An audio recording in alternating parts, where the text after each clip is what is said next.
दिल्ली में 2531 किलोमीटर दूर एक देश है जिसकी राजधानी से दुनिया को दहलाने वाली खबर सामने आई है। सवाल उठ रहे हैं कि क्या मिडिल ईस्ट में एक बार फिर बारूदी बिसात बिछाई जा रही है। यह सवाल इसलिए क्योंकि ईरान ने इजराइल पर हमले की खुली धमकी दे दी है।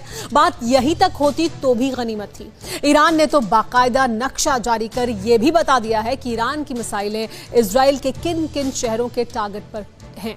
क्या वाकई ऐसा हो सकता है, और अगर हां तो क्या इजराइल खामोश बैठेगा? हर सवाल का जवाब इस रिपोर्ट में मिलेगा। क्या ईरान इजराइल में जंग होने वाली है? क्या ईरान इजराइल पर हमला कर सकता है? क्या इजराइल का हर शहर ईरान के टारगेट पर है? ये सवाल यूं ही नहीं उठ रहे। ईरान और इजराइल की अदावत उस मकाम पर पहुंच चुकी है जिससे आगे जंग के रास्ते का आगाज होता है। ईरान ने इजराइल को सीधी चुनौती दे दी है। बाकायदा इजराइल के नक्शे में यहां तक बता दिया है कि कहां कहां मिसाइलें गिरेंगी। ईरान ने तेहरान टाइम्स में इजराइल का नक्शा छापा है जिसमें इजराइल के उन शहरों को दिखाया गया है जहां ईरान हमला कर सकता है। ईरान ने धमकी दी है कि इजराइल ने एक भी गोली चलाई तो हर शहर उसके टारगेट पर होगा। खास बात यह है कि इस नक्शे में इजराइल के हर कोने को टारगेट बताया गया है। ईरान की धमकी ऐसे वक्त में आई है जब दोनों देशों के बीच तनातनी इतिहास के सबसे भीषण मोड़ पर है। सवाल है, ईरान और इजराइल में अदावत की वजह क्या है? जवाब इस तरह समझिए। ईरान लंबे वक्त से परमाणु हथियार हासिल करना चाहता है। इजराइल किसी भी सूरत में नहीं चाहता कि ईरान को एटमी वेपन मिले। इजराइल के लोगों को लगता है कि ईरान उस पर हमला जरूर करेगा, तो ईरान इजराइल पर साजिश रचने और सीक्रेट मिशन चलाने के आरोप लगाता रहा है। ईरान इजराइल के वजूद को कबूल नहीं करता।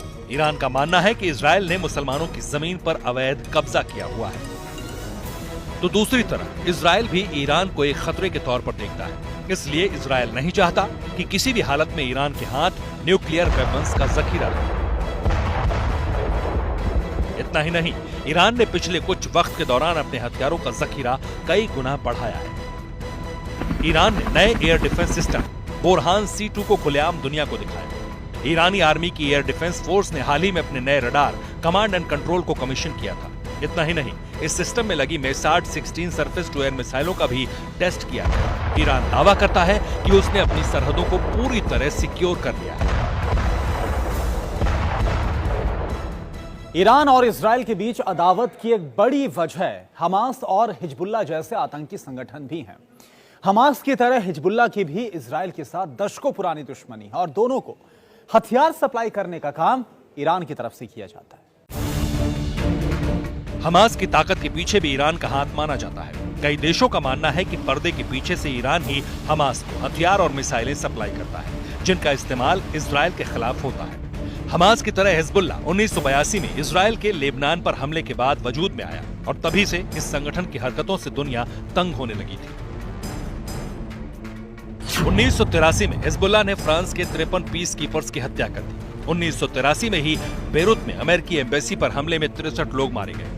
इसी साल अक्टूबर में फ्रेंच और अमेरिकी फौज पर हुए हमले में 305 लोगों की जान गई।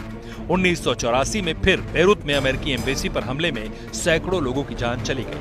1992 में अर्जेंटीना की राजधानी ब्यूनस आयर्स में इजरायली एम्बेसी पर हमला किया गया। 1994 में लंदन में इजरायली एम्बेसी पर हमले के पीछे भी हिजबुल्लाह का ही हाथ था। इस हमले के बाद इजराइल ने हिजबुल्लाह के ठिकानों को तहस नहस करना शुरू कर दिया था।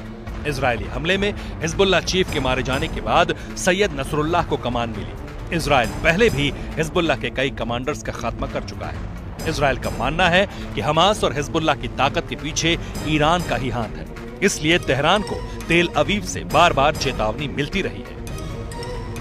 लेकिन इस बार मामला सीरियस हो गया है। ईरान ने नक्शा छापकर जिस तरह इजराइल में अपने टारगेट बताए हैं उससे दोनों देशों में तनाव फिर से बढ़ना तय माना जा रहा है।